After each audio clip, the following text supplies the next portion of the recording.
দিয়া আর ওদিকে তাকালো না, ভয় লাগছে ওর। ওদিকে পেটের মধ্যে যুদ্ধ শুরু হয়ে গেছে। দিয়া উঠে রওশনের পাশে সে দাঁড়ায়। কি হলো, উঠে এলে কেন? যাও, গিয়ে বসে থাকো। পেটের মধ্যে বিশ্বযুদ্ধ শুরু করে দিছে বেবিরা, বসে থাকতে পারছি না। বেবিগুলো সময়ের তুলনায় বেশি বেড়ে উঠবে আর ওদের শক্তির প্রকাশ করবে, বলেছিলাম তো তোমাকে। উপরে তাকে একটা বই জলজল করছে, ওটা নামান না কেন? ওটা দেখতে চাই আমি। কোনটা, ভালো করে বলো। দিয়া হাতের ইশারায় একটা বই দেখালো। রওশন টুল নিয়ে বইটা পারলো। এটা কোনো বই না, ডায়েরির মতো নিউ জব প্রিন্টের খাতা। সাইড দিয়ে সেলাই করে কালো মরাট লাগানো, ওপরে বড় বড় করে লেখা জিন রহস্য। এটার কথা বলছিলে? হ্যাঁ হ্যাঁ, ওটাই, ওখানে সব কিছু আছে। রওশন বুঝলো দিয়া নিজে না, ওর বেবিরা দিয়াকে কন্ট্রোল করছে। ওর বেবিরা দিয়াকে দিয়ে ওকে কিছু বলতে চাই। রওশন ডায়েরি সহ সবাইকে নিয়ে চৌকির কাছে বসলো। দিয়া রওশনকে পড়তে বলল। রওশন খাতাটা খুললো, দেখলো ওপরে 1984 সাল লেখা, মানে 35 বছর আগের ঘটনা। সেদিন ছিল বৈশাখের প্রথম দিন। আমি, রাদিন এবং আমার ছোট ছেলে রমজান আমরা গিয়েছিলাম এক ছেলের ওপর থেকে জিনের আসর ছড়াতে। গ্রামের রাস্তা ধরে হেঁটে চলেছি আমরা দুজন। ইটের বাঁধানো রাস্তা হওয়ায় রমজান হাঁটতে পারছিল না, তাই ও বিশ্রাম নিয়ে নিয়ে হাঁটছিল। হঠাৎ দেখি পাশের খালের পথ ধরে হ্যারিকেন হাতে একজন লোক হেঁটে আসছে। সম্ভবত যাদের বাড়ি যাব তাদের বাড়ি থেকেই পাঠিয়েছে। সে এসেই আমাকে লম্বা সালাম দিয়ে কুশল বিনিময় করলো, তারপর বলল, হুজুর, আমাগো বাড়ি যাইতে হইলে কিন্তু অহনো আরো 1 ঘন্টা হাঁটন লাগবো, যাইতে পারবেন তো? আমি হেসে তাকে উত্তর দিলাম যে হ্যাঁ, যেতে পারবো। তারপর শুরু হলো আমাদের তিনজনের পথ চলা। লোকটা নানান কথায় আমায় ভয় দেখানোর চেষ্টা করতে থাকে, আবার একা একাই হেসে ওঠে। যখন আমরা গ্রামের একদম মাঝামাঝি চলে আসি, তখন লোকটা হঠাৎ করেই উধাও হয়ে যায়। আমরা দাঁড়িয়েছিলাম দুপাশে ঘেরা বাঁশবনের মাঝখানে। সামনে ছোট্ট একটা খাল, তার উপরে বাঁশের তৈরি সাঁকো। রমজান আমার হাত ধরে ঝাঁকিয়ে সামনে তাকাতে বলল, রমজান, কোনো সমস্যা? আব্বা, সামনে দেখেন আমাদের সাথে কি এসেছিল, সাঁকোর উপর উঠতে মনে হচ্ছে। সামনে তাকালাম আমি। হ্যাঁ, সেই লোকটাই, তবে আকারে দ্বিগুণ বেড়ে গেছে। মুখটা ঝাপসা, বিদঘুটে আওয়াজ করে হাসছে। যদিও ভয় করছিল, তবু রমজান আছে সাথে, ভয় পেলে চলবে না। আর আমরা নিজেরাই যদি ভয় পাই, তাহলে মানুষদের সাহায্য করব কিভাবে? বুকে বল সঞ্চয় করে রমজানকে বললাম আজান দিতে, আর নিজে আয়তাল কুরসি পড়া শুরু করলাম। আব্বা, গলা দিয়ে সুর বের করারও শক্তি পাচ্ছি না। তুমি আয়তাল কুরসি পড়ো, আমি আজান দিচ্ছি। আজান দিতে শুরু করলাম, অনেক জোরেই আজান দিচ্ছি। পাশে দাঁড়িয়ে রমজানও জোরে জোরে আয়তাল কুরসি পড়ছে। তবে আমাদের দুজনের গলার পাশাপাশি এটাও শুনতে পাচ্ছি যে কিছু কাকের কা কা এর কাতর ধ্বনি, মাঝে মাঝে কুকুরের কান্না, কখনো বা শেয়ালের ডাক। আজান থামালাম একটা আওয়াজ পেয়ে। ঠিক করলি না তোরা, তোদের কখনো ভালো হতে দেব না আমি। আজ বেঁচে গেলি, কিন্তু বেশি দিন বাঁচবি না। বসে পড়লাম দুজনে, যেন কতদিনের ঝড়ের কবল থেকে আজ রক্ষা পেলাম। নিজেদের শরীর বন্ধক করে নিলাম, যেন সামনের পথে আর কোনো সমস্যা না হয়।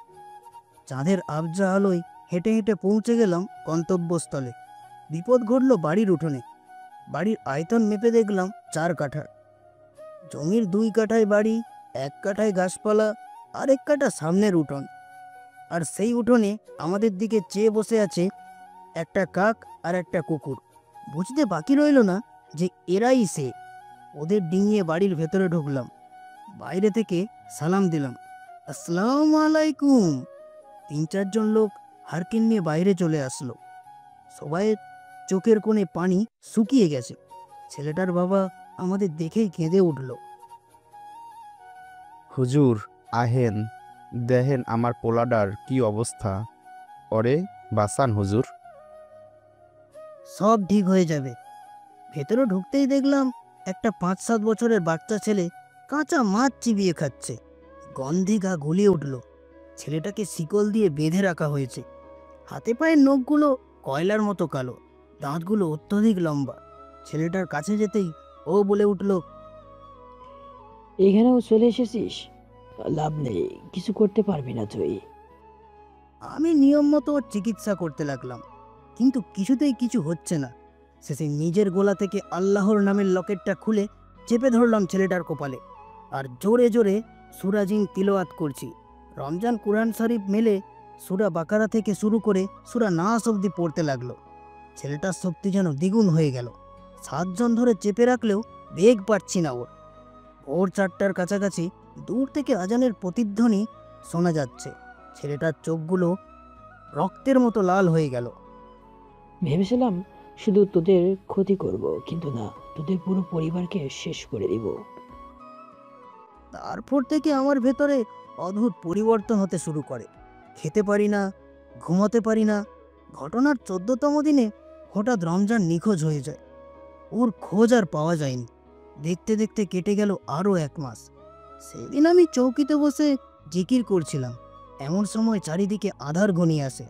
ভয় পেলেও জিকির করা বন্ধ করিনি আমি। হৃদয় কেঁপে কেঁপে উঠেছে। এমন সময় পশ্চিম পাশে জায়নামাজের চারিপাশ আলোকিত হতে শুরু করে। শুধু জায়নামাজটা জ্বলছে। আর একটু স্থির হয়ে তাকাতেই দেখলাম একজন সাদা জুব্বা পরা ব্যক্তি দাঁড়িয়ে আছে। ভয়ে ঘাম ছুটে গেল আমার। ঠিক তখনই উনি আমাকে সালাম দিলেন, আসসালাম আলাইকুম। ওনার কণ্ঠ শুনে কলিজা ঠান্ডা হয়ে গেল।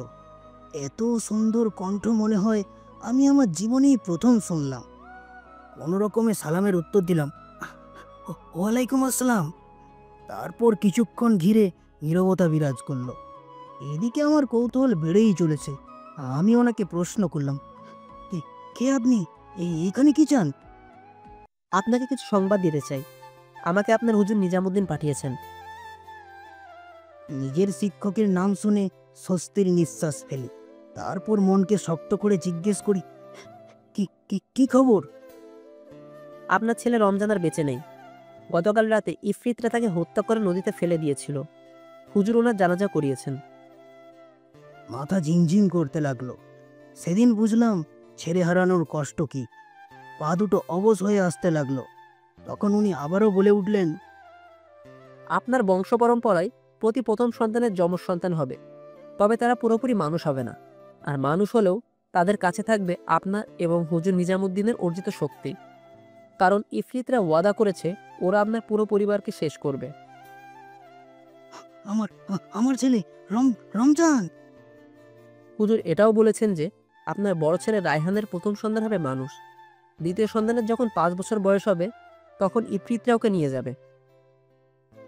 এদের থেকে রক্ষা পাবো কিভাবে?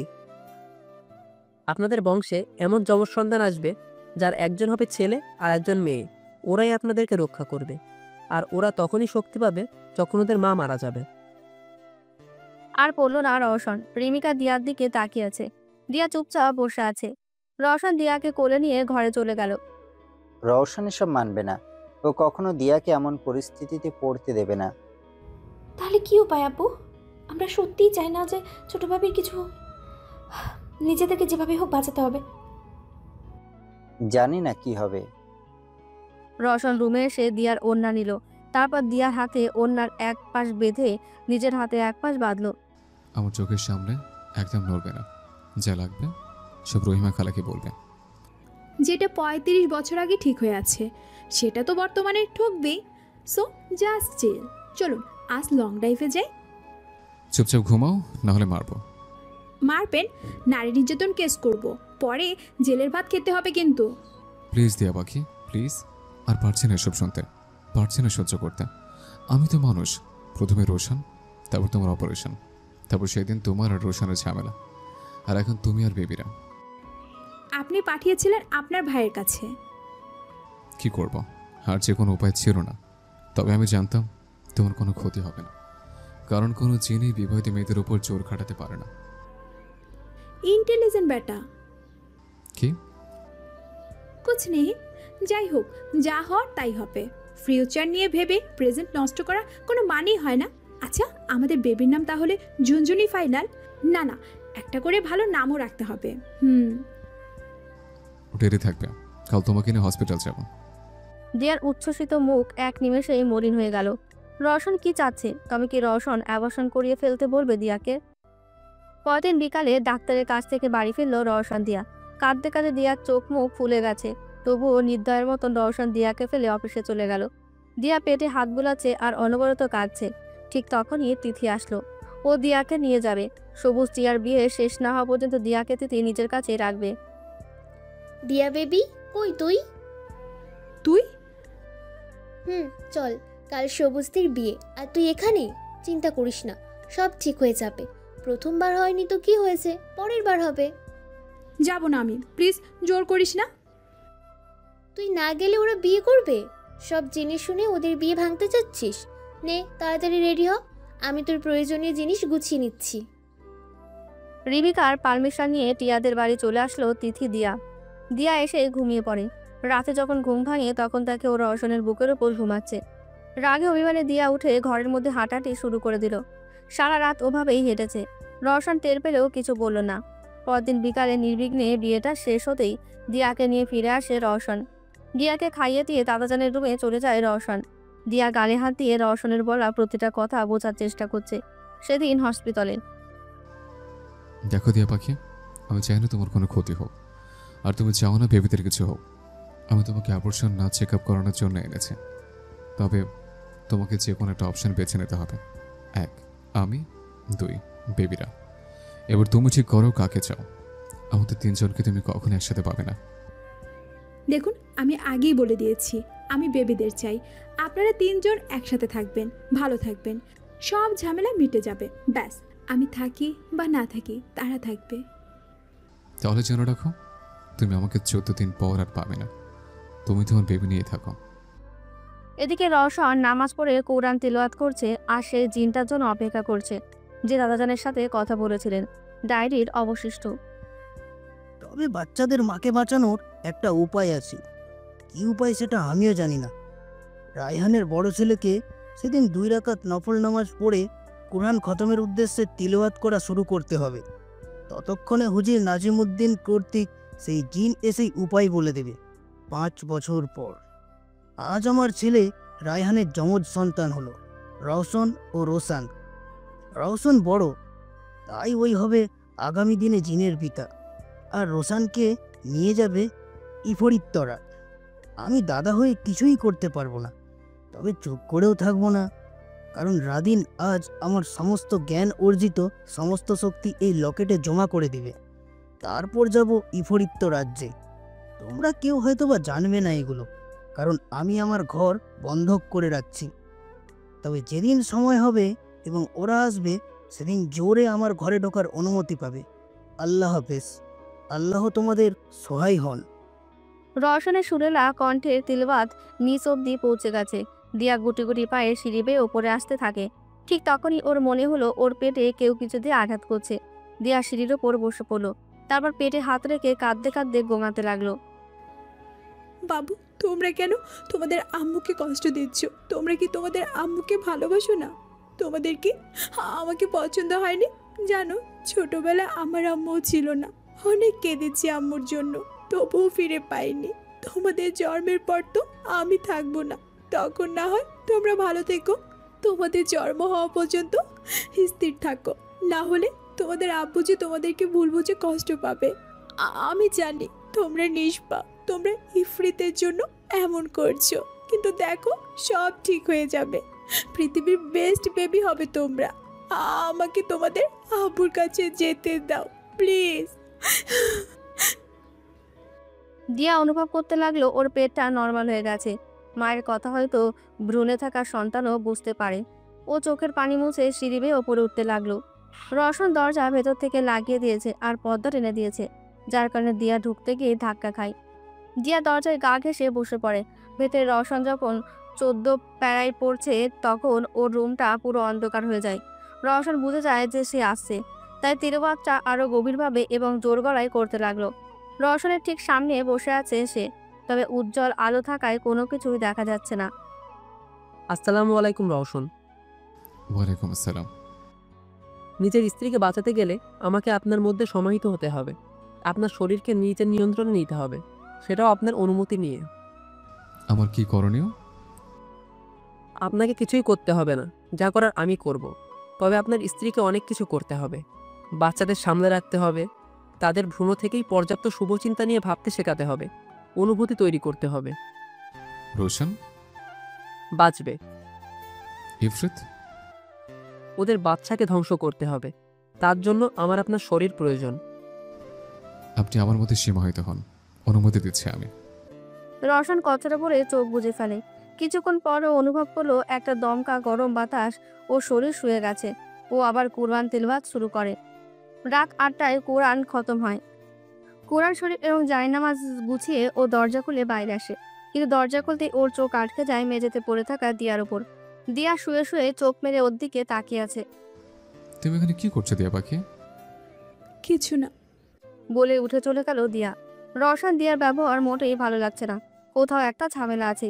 এরপর থেকে দিয়া অনেক চুপচাপ হয়ে যায়, সারাদিন একা একা বিড়বিড় করে, কারোর সাথে কথা বলে না।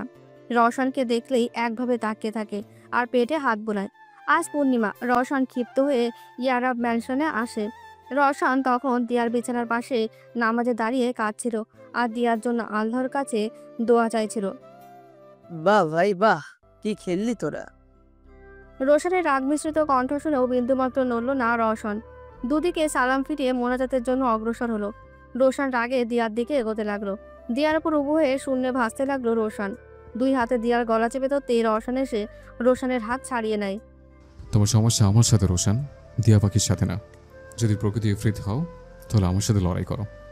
দিয়া পাখির কাছ থেকে সরে আসো। মুচকি হাসলো রোশন। তোর সাথে প্রতিশোধ তো নিতেই হবে, কেননা আজই নিয়ে নি, সুযোগটা তো তুই নিজেই করে দিলে। তবে তৈরি হয়ে যা। এখানে না, ছাদে। এখানে দিয়া পাখি আছে। ও হ্যাঁ, এখানে তো ভাবি আছে। চল তাহলে ছাদে গিয়ে খেলি। ছাদের মাঝামাঝি দাঁড়িয়ে আছে দুই ভাই, দুজনের হাতে দুইটা করে ছুরি। রওশনের চোখের সামনে আবসা হয়ে ভাসতে লাগলো। রোশানের বুকের জন্মদাগে ছুরি বসিয়ে দিলে রোশান আগুন থেকে মানুষে পরিণত হচ্ছে। ঠিক সেই মুহূর্তে রওশনের ডান হাতে ছুরি দিয়ে আঁচড় দিল। অপ্রস্তুত হয়ে গেল রওশন, ব্যথায় চোখ মুছে দিল। রওশন শুনতে পেল কেউ ওকে বলছে, চিন্তা করবেন না রওশন, আমি আছি। আপনি চোখ বুজেই থাকুন, আমি বাকিটা দেখছি। রওশনের হাত আপনা আপনি উপরে উঠে যায়। রওশন অনুভব করতে লাগলো ও ঘুরছে, ওর পাও এক পা দুপা করে এগোচ্ছে। বেশ কিছুক্ষণ পর রোশনের চিৎকারে চোখ মেরে তাকালো রওশন।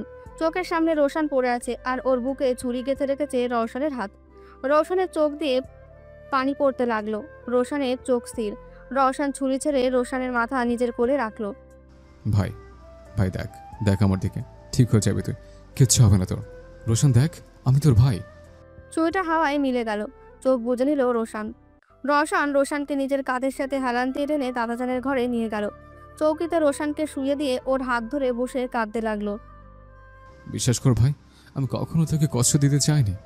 এমনকি আমরা ইচ্ছা করে তোকে ইফরিতের হাতে তুলেও দিইনি। সবটা পূর্ব পরিকল্পিত ছিল। তুই শুধু শুধু ভুল বুঝেছিলে আমাদের, আর ইফরিতরা সে সুযোগে তোর মন বিষিয়ে দিয়েছিল।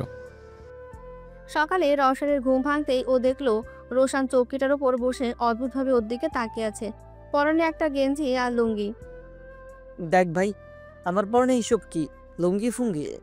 রোশনের স্বাভাবিকতা ভাবাচ্ছে রওশনকে। কাল রাত অবধি রোশন এক রকম ছিল, আর এখন রওশন উঠতে গেলে রোশন ওর হাত টেনে ধরে। আমার ভুলের জন্য সরি ভাই। দেখ, আমি আর আগের মতো নেই, ভালো হয়ে যাব আমি। কখনো কাউকে কষ্ট দিব না, কারো খারাপ চাইব না। মাফ করে দে আমাকে। রওশন এবার আর থাকতে পারল না, জড়িয়ে ধরলো রোশনকে। দীর্ঘ 25 বছর পর রওশন নিজের ভাইকে ফিরে পেল। হ্যাঁ, ওর ভাই যে এখন ইফরিত তো না, একজন সাধারণ মানুষ। রোশনকে রিমিকাদের কাছে রেখে রওশন দিয়ার কাছে গেল। দিয়া তখন আপেল খাচ্ছিল, এই একটা ফলই সারাদিন খায়ও। দিয়া পাখি, গুড মর্নিং। দিয়া কোনো উত্তর দিল না। জানো দিয়া পাখি, রোশন ঠিক হয়ে গেছে। এবার আমাদের বেবিরাও ঠিক হয়ে যাবে। সেদিন রাগের মাথায় ভুলভাল বলে ফেলেছে, মাফ করে দাও আমায়। দেখো, এবার সব ঠিক করে দেবো আমি। দিয়া রওশনের দিকে অপলক দৃষ্টিতে তাকিয়ে আছে। রওশন দিয়ার চোখের দিকে তাকাতেই ওর সমস্ত শরীর শিরশির করে উঠল। দিয়ার চোখে স্থির শীতল চাহনি ভেতর থেকে নাড়িয়ে দিচ্ছে রওশনকে। দিয়া পাখি, কোনো সমস্যা? দিয়া রওশনের কথায় পাত্তা না দিয়ে আবার নিজের পেটে হাত রেখে বিড়বিড় করতে লাগলো। রওশন অবাক হয়ে চেয়ে রইল দিয়ার দিকে। এটা কি সেই দিয়া যে সারাদিন দুষ্টুমিতে মেতে থাকতো, বকবক করে সবার কানের বারোটা বাজিয়ে দিত? এতদিন রোশানের কথা ভেবে তোমাকে একা থাকতে দিয়েছে, আর না, তোমাকে আগের মতো নর্মাল হতেই হবে। তোমার এই অবস্থার জন্য হয়তো কোনো না কোনোভাবে আমি দায়ী। আমাকে আমার ভুল শুধরে নিতে হবে। রওশন গিয়ে দিয়ার পাশে বসলো। দিয়া আর চোখে একবার রওশনের দিকে তাকিয়ে আবার আয়নার দিকে তাকালো। পেটটা একটুও মোটা হয়নি দেখে কেঁদে ফেললো ও। বেবি, তোমরা বড় হচ্ছ না কেন? কবে আসবে তোমরা? তোমরা না আসলে তো তোমাদের আব্বু তোমাদের ভুল বুঝবে। তাড়াতাড়ি এসো তোমরা। শোনো, আমি যখন থাকবো না তখন একটু দুষ্টামি করবে না, ঠিক আছে? তোমাদের আব্বুকে একটু বিরক্ত করবে না। দিয়া পাখি, কি বলছো এসব? এসব বলতে হয় না। তুমি থাকবে না এটা কে বলেছে? তুমি থাকবে, আমি থাকবো, আমাদের বেবিরা থাকবে। দিয়াকে একটু জড়িয়ে ধরতে দিয়া সরে গেল। রওশন অসহায় চোখে দিয়ার দিকে তাকিয়ে আছে। দিয়া পাখি, বেবি দেখো, এই লোকটা তোমাদের আব্বুকে বিরক্ত করছে। এটা পচা লোক। তোমরা বড় হলে কখনো পচা লোকদের সামনে যাবে না। দিয়ার কথা শুনে রওশন অবাকের চরম সীমায় পৌঁছে গেল। দিয়া এসব কি বলছে? রওশন দিয়ার হাত ধরতে দিয়া রেগে রওশনের হাতে জোরে কামড় দেয়। Don't touch me. How dare you touch me? আমার বেবিদের আব্বু যদি জানে তাহলে আপনাকে শেষ করে দিবে, জাস্ট শেষ করে দিবে। দিয়া পাখি, আমাকে চিনতে পারছো না? আমি রওশন, তোমার রওশন, তোমাদের বেবিদের আব্বু। বেহায়া লোক, এইসব বলতে লজ্জা করে না? আমাকে দেখলেই মনে হয় আপনি সুবিধার না। হুটহাট করে বিছানা শুয়ে পড়েন, এই ঘরে ঘুরঘুর করেন। আমার বাবুদের আব্বু কোথায়? সে বলেছিল বেবি থাকলে উনি থাকবে না। তিনি কোথায়? ওনাকে এনে দিন। রওশন চুপ করে দিয়ার কথা আর অবস্থা বোঝার চেষ্টা করছে। ভুলে যাওয়ার সমস্যা তো ওর আগে থেকেই আছে, কিন্তু এমন অদ্ভুত ব্যবহার তো ও আগে কখনো করেনি। দিয়া চিল্লাচিল্লি করায় রওশন রুম থেকে বেরিয়ে যায়। ঘন্টা দুয়েক পর ডক্টর আঙ্কেলকে নিয়ে আসে রওশন। দিয়া আঙ্কেলের দিকে একদৃষ্টে তাকিয়ে আছে। ডক্টর আঙ্কেল ওকে শান্ত করার জন্য একটা ইঞ্জেকশন বের করতেই দিয়া চিল্লিয়ে ওঠে। প্লিজ, আমার বাবুদের মারবেন না। ওরা তো কোনো অন্যায় করেনি।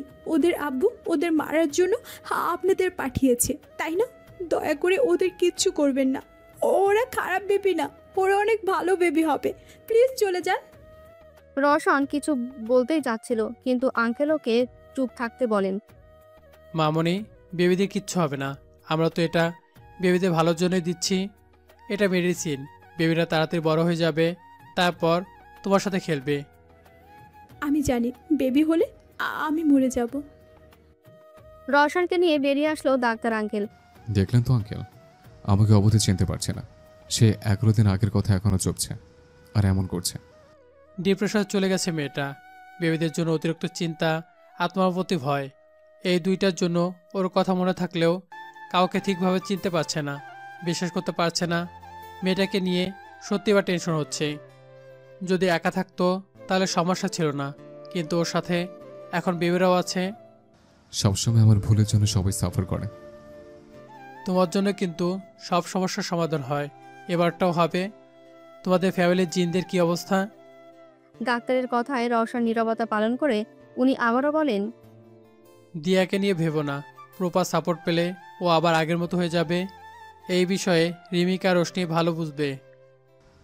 জি আঙ্কেল। দেখতে দেখতে 7 মাস কেটে গেল। আজ সকাল থেকে দিয়ার লেবার পেন শুরু হয়েছে। রোশন একা বাড়ি ছিল, তাই ও নিজেই দিয়াকে নিয়ে হসপিটালে গেছে আর রওশনকে ইনফর্ম করেছে। দিয়াকে ওটিতে নিয়ে গেছে 15 মিনিট হলো, তার মধ্যেই রওশন চলে এসেছে। রওশনের সারা শরীর ভয়ে ঘেমে গেছে। রোশন, দিয়া, দিয়া কোথায়?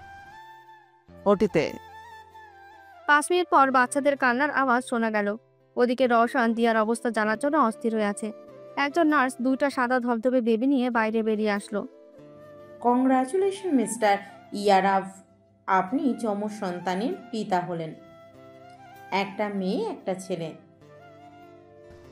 দিয়া, দিয়া কেমন আছে?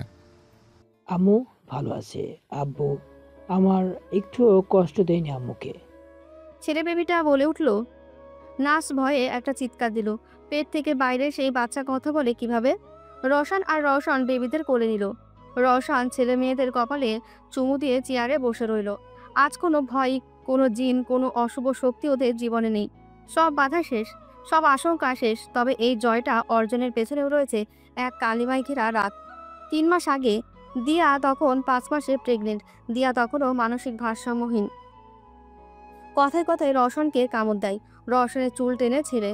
বাড়ির সবার পেট বাদ দিয়ে রওশনের পেটে মশলার পরিমাণ বেশি দেয়। এক কথায় রওশনকে উত্তক্ততা করাটাই দিয়ার প্রধান উদ্দেশ্য। 5 বছরের বাচ্চাদের মতো বিহেভ করতে থাকেও, আর রওশন হাসি মুখে সবটা মেনে নিতে থাকে। এক পূর্ণিমা রাতে রওশন তখন কুনার শরীর পড়ছিল। ঠিক তখনই ও টের পায় ওর পেছন দিয়ে হেঁটে কেউ বাইরে চলে যাচ্ছে। রওশন কোরআন পড়া শেষ করে জায়নামাজ উঠিয়ে বিছানার দিকে তাকালো। দিয়া নেই। রওশন অবাক হলো না, কারণ প্রতি পূর্ণিমায় দিয়া ছাদে বসে ওর বেবিদের সাথে গল্প করে। রওশনও ছাদে চলে আসে, কিন্তু ছাদে পা রাখতেই ভয়ে শিউরে ওঠেও। দিয়া ছাদের কর্নারে দাঁড়িয়ে আছে। ওর ডান পাশে একটা শেয়াল, বাম পাশে কুকুর, আর সামনে একটা কাক উড়ছে। দিয়া বারবার ওদিকে যেতে চাচ্ছে, কিন্তু পাচ্ছে না। কোন এক অদৃশ্য শক্তি বাধা দিচ্ছে ওকে। রওশন দিয়ার কাছে যেতে শিয়ালটা ঝাঁপিয়ে পড়ে রওশনের ওপর। রওশনের গলায় মুখে আঁচড় দেয়। ঠিক তখনই রওশন শুনতে পায়, চিন্তা করবেন না, আমি চলে এসেছি রওশন। আজ এই ইফরিতদের শেষ হবে, মুক্ত হবেন আপনারা আর আমি। রওশনের নখগুলো আকারে বড় হতে লাগলো। রওশন চোখ পুরো বাদামি হয়ে গেছে। রওশন শিয়ালটাকে নিজের সর্বশক্তি দিয়ে পাশে ছুঁড়ে মারলো আর নিজে উঠে দাঁড়ালো। জানি না কি যেন তোরা দিয়া পাখির পেছনে পড়ে আছিস, তবে যে উদ্দেশ্য হোক, আজ তোদের শেষ চিহ্নটুকুই তোদের জাতি খুঁজে পাবে না। চোখের পলকে এক নিমেষে কুকুর, শিয়াল, কাক এক হয়ে একটা বড় সাপ হয়ে গেল, আর দিয়াকে আষ্টপৃষ্টে জড়িয়ে ধরলো। দিয়া ব্যথায় কুকুরে উঠল।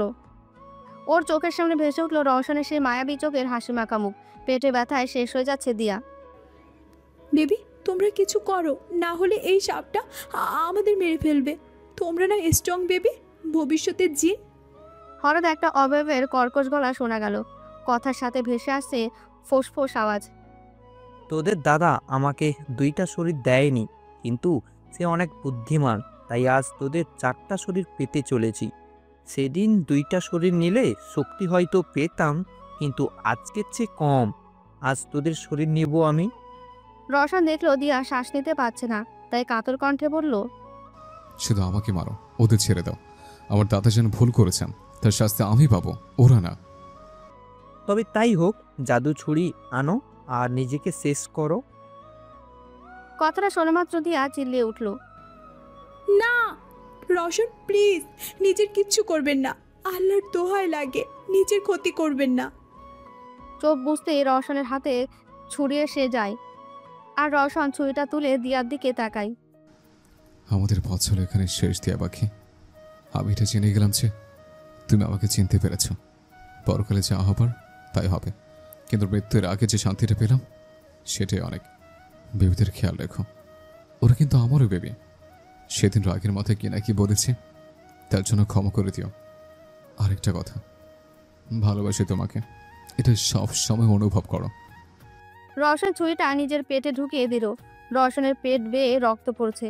দিয়া সারা পৃথিবী যেন থমকে গেল। ও এখনই রওশনের দিকে তাকিয়ে আছে। মেঝেতে লুটিয়ে পড়ল রওশন। দিয়ার গলা দিয়ে অস্পষ্ট শব্দ বের হলো, রওশন। দিয়াকে পেঁচিয়ে রাখা সাপটা দিয়ার থেকে সরে গিয়ে বিদঘুটে আওয়াজ করে হাসতে লাগলো। ঠিক তখনই রওশনের শরীর থেকে এক উজ্জ্বল আলোকরশ্মি বের হলো এবং জুব্বাধারী মানবের রূপ নিল। একজন সাপের দিকে এগিয়ে যাচ্ছে। এবার তোকে শেষ হতেই হবে ইফরিত। তো আমার ছেলেকে মারার প্রতিশোধ নিব আজ। আমার পরিবারের দিকে হাত বাড়ানোর শাস্তি পাবি তুই। দিয়া অবাক হয়ে অবয়বটার দিকে তাকিয়ে আছে। অবয়বটি আস্তে আস্তে সাপটার সামনে গেল, তারপর সাপটার গলা চেপে ধরলো। সাপটা তখনই রূপ বদলে কাক হয়ে যায়। দিয়া সেটা দেখে সেন্সলেস হয়ে যায়। ভোর 4টে, দূর থেকে আজানের ধ্বনি কানে ভেসে আসছে। আড়মোড়া ভেঙে উঠে বসলো দিয়া। শরীরটা আজ অনেক হালকা আর ফুরফুরে লাগছে, কিন্তু উঠে বসতে ওর কলিজা কেঁপে উঠল। সামনে সে অবয়বটি দাঁড়িয়ে আছে, আর তার সামনে শিয়াল, কুকুর আর কাকের মৃতদেহ। দিয়া ভয়ে ঘেমে যাচ্ছে। ভয় পেও না দিয়া, আমি তোমাদের দাদা যান। আমি তোমাদের কোনো ক্ষতি করব না। দয়া করে আমার কথাগুলো শোনো। জি। রওশনের পেটের জখমটা অনেক গভীর, ওটা গরম পানি দিয়ে পরিষ্কার করে মলম লাগিয়ে বেঁধে দাও। দাদা ভাই জেনে বুঝে কেন যে এমন করলো, তোমাকে অনেক ভালোবাসে, বুঝেছো? তোমাদের দাদিকেও আমি খুব ভালোবাসতাম, কিন্তু সে কখনো আমাকে ডাক বানায়নি। কিন্তু তুমি তো আমার দাদা ভাইয়ের সব চুল ছিঁড়ে ফেলেছো। আমি কখন? আচ্ছা, তুমি ওর যখন পরিষ্কার করো আগে, আমি নামাজ পড়ে নিই। তাড়াতাড়ি করো, না হলে দাদাভাই আরো কষ্ট পাবে। দিয়া নিচে গিয়ে ফার্স্ট এড বক্সে নিয়ে রওশনের শার্ট খুলে ড্রেসিং করাতে গেল, কিন্তু রওশনের সারা গায়ে কামড়ের দাগ দেখে থমকে গেল। তবুও ড্রেসিং করিয়ে ব্যান্ডেজ করে দিল। ততক্ষণে দাদাজানের নামাজ শেষ। নাও, রওশনকে ডেকে নামাজ পড়ো দুজন। উনি উঠবে? তো আমার দাদাভাইকে কি তোমার দুর্বল মনে হয়? এতটুকুতেই ও কিচ্ছু হবে না, ডাক দাও। আচ্ছা। দিয়া রওশনকে 3 বার ডাকতে রওশন উঠে যায়। ওরা দুজন অজু করে দাদাজানের ঘরে নামাজ পড়লো। তারপর চৌকিটার সামনে দাঁড়ালো। বসো তোমরা। আর দিয়া, তুমি চৌকিটার উপর বসো, তোমার নিচে বসতে কষ্ট হবে। আমার চেয়ে বউ বেশি হয়ে গেছে তোমার কাছে? হয়েছে তো, সে যে আর একা নেই, তার সাথে আরো দুজন আছে, আমার দাদাভাইয়ের সন্তান। আপনি ভূত হলেন কিভাবে? ভূত? আমি এখন জিন রূপে আছি, আর জিন হতে পেরেছি কারণ আমি বেঁচে থাকতেই বিপরীতদের সংস্পর্শে গিয়েছিলাম হুজুর নিজামুদ্দিনের সাহায্যে। তবে আজই আমি মুক্তি পাবো। মানে তুমি আবার চলে যাবে তাতে চান? থেকে যাও। আমি চাইলেই তো সব হবে না, সব কিছুর একটা নিয়ম আছে, সময় আছে। এতদিন আল্লাহর রহমতে জিন হয়ে থাকতে পেরেছি, কিন্তু আজ আমার প্রতিশোধ পূর্ণ, তাই আমার কাজ শেষ। আচ্ছা, আমার পেট এত বড় কেন? বাবু তো 10 থেকে 12 দিনের। জি না ম্যাডাম, আপনার প্রেগনেন্সির 5 মাস চলছে, আর কিছুদিন পরেই আমার বাবু আসবে। কি? এতদিন? সরি, এত মাস হলো কিভাবে? আর আমার মনে নেই কেন? তোমাকে ইফরিতরা বশ করে রেখেছিল দিয়া। যেদিন রশনিকে বাঁচানোর জন্য ওর সামনে গেছিলে, সেদিন ইফরিতের নজর তোমার উপর পড়ে, আর এটা পূর্ব নির্ধারিত ছিল। তাই খাতে লেখা ছিল তোমার মৃত্যুর কারণ তোমার ছেলে মেয়ে হবে। এতদিন কি আমি আপনাকে কষ্ট দিছি? না, আমার তো আরও বউ আছে, তারা দিছে। তুমি তো কখনো কিছুই করো না। আমাকে নিয়ে তো তোমার কোনো চিন্তাই নেই, সব বেবিদের নিয়ে ভাবা। অদ্ভুত মানুষ তো, আপনি নিজের বেবিদের হিংসে করছেন। দেখেছেন দাদাজান, আপনার দাদাভাই কেমন? দাদিজান কি বলবে? আব্বুর কাছে শুনেছি দাদিজান নাকি দাদিজানকে চোখে হারাতো। আমার ডুপ্লিকেট হয়েছে এই ছেলেটা, কথায় কথায় ফাঁসিয়ে দেয়। কিন্তু এখন আমার যাওয়ার সময় হয়ে গেছে। তোমাদের ছেলেমেয়েরা কিন্তু বিশেষ এবং অদ্ভুত রকমের বাচ্চা হবে। মানে? ওরা 8 মাসে জন্ম নেবে, জন্ম নিয়েই কথা বলতে পারবে এবং 6 মাসে হাঁটতে শিখবে। হে কেমন বাচ্চা? তোমার অদ্ভুত বরের অদ্ভুত বাচ্চা, বুঝলে তো দিয়া? রওশনও নিজেও ছোটবেলায় অনেক দুষ্টু ছিল, তবে তোমার চেয়ে কম। আমি কি দুষ্ট? সন্দেহ আছে? আপনাকে জিজ্ঞাসা করিনি, দাদাজানকে জিজ্ঞাসা করেছি। আমার দিয়া একটুও দুষ্টু না, বরং অনেক বেশি দুষ্টু। দেখো, সকাল হয়ে আসছে, আমাকে যেতে হবে। ভালো থেকো তোমরা। আস্তে আস্তে ভোরের আলোয় বিলীন হয়ে গেল রাত। দিয়া আর রওশন শুধু চেয়ে চেয়ে দেখলো। বর্তমানে কেবিনের বেডে শুয়ে আছে দিয়া, আর পাশের দোলনায় দুলছে দিন আর রুহানি। রওশন বাচ্চাদের পাশে বসে ওদের ইংরাজি শেখাচ্ছে। ওদের হাসাহাসিতে দিয়ার ঘুম ভেঙে যায়। দিয়া পাশে তাকাতেই রুহানি বলে উঠল, মাম্মা গুড নাইট। ভর দুপুরে গুড নাইট ঠিক তখনই দিন বলে উঠল, হোয়ার আর ইউ মাম্মা? ওদের ভুলভাল ইংরেজি শুনে রওশন চোখ বড় বড় করে তাকায়। দিয়া বোঝার চেষ্টা করছে যে ওরা কি বলছে। ঠিক তখন রওশন বলে উঠল, মান সম্মান সব ডুবিয়ে দিল। গুড গুড নুন কে নাইট, হাউ আর ইউ, কে ওয়ার আর ইউ বলছে। দিয়া কিটমিটিয়ে হেসে উঠল। নিঝুম রশনি, তুহিন, তিথি আর সবুজ টিয়া আসলো। তিথি 6 মাসের প্রেগনেন্ট আর টিয়া 2 মাসের। রশনিদের বিয়ে 3 মাস পূর্ণ হয়েছে। তিথি আসতে দিন বলে উঠল, তিথি ইয়োর মাদার ইজ মাই। তিথি বাচ্চাদের গলা শুনে ভয়ে তুহিনের হাত চেপে ধরল। তুহিন রওশনের দিকে তাকালো। রওশন চোখ বুজে বলল, তিথি, দিন তোমার মেয়েকে চাচ্ছে, আর আমার বেবিরা এখন থেকে কথা বলতে পারে, so don't be panicked. Roshan আসলো নুহাকে নিয়ে। হ্যাঁ, এটা সেই নুহা যে খুলনাতে দিয়াদের ক্লাসে পড়তো। টিয়ার বিয়ের পর টিয়া নুহাকে নিয়ে একদিন দিয়াদের বাড়ি আসে। তখন নুহাকে দেখে রওশন নুহার প্রেমে পড়ে যায়। প্রেমের ট্রেন্ড এখনও চলছে, খুব শীঘ্রই গন্তব্যে পৌঁছে যাবে। টিয়া বেবিদের কাছে গেলেও ফর্সা গোলু গোলু নীল চোখের বাচ্চা। টোটালি বিদেশি বাচ্চা, শ্যামলা মেয়েদের এমন বাচ্চা হয় কি করে? দিয়া, এটা মনে হয় এক্সচেঞ্জ হয়ে গেছে, ওনের বাচ্চা চলে এসেছে। রুহানি বলল, কালামণি হট আর ইউছেন। টিয়া দেখলো রুহানি মুখের ভেতর আঙুল দিয়ে চোখ পিটপিট করে কথা বলছে, আর এরা ইংলিশ বলার চেষ্টা করছে। এদের এই বয়সে ভুলভাল ইংলিশ শিখিয়েছে কোন গাধা? বুদ্ধি শুদ্ধি মাথায় নেই নাকি? তোমাদের এসব কে শিখিয়েছে বেবি? রওশন পাপা। রওশন অসহায় চোখে বাচ্চাদের দিকে তাকালো। এটা ঠিকঠাক বলতে পেরেছে হাই রে বাচ্চা। কেবিনের সবাই জোরে জোরে হেসে দিল। সবুজ হেসে বলল, কিরে দিয়া, তোর মতো পেঁচালো ডাইনির মতো শর্টলি সাদাসিধে মেয়ের বাচ্চা এমন অদ্ভুত টাইপের হলো, ভাবা যায়? অ্যামাজিং। দিয়া রওশনের দিকে তাকিয়ে মুখ ভেঙচি দিয়ে বলল, বরটাই তো অদ্ভুত, বেবিরা স্বাভাবিক হবে কিভাবে? সবাই হেসে বলল। রওশন বলে, আসলেই অদ্ভুত বর তোমার। এভাবেই চলতে থাকুক ওদের হাসি, কান্না, মজা, খুনসুটিতে চলমান জীবন। সারা জীবন এভাবেই অটুট থাকুক ওদের বন্ধুত্ব আর ওদের ভালোবাসা।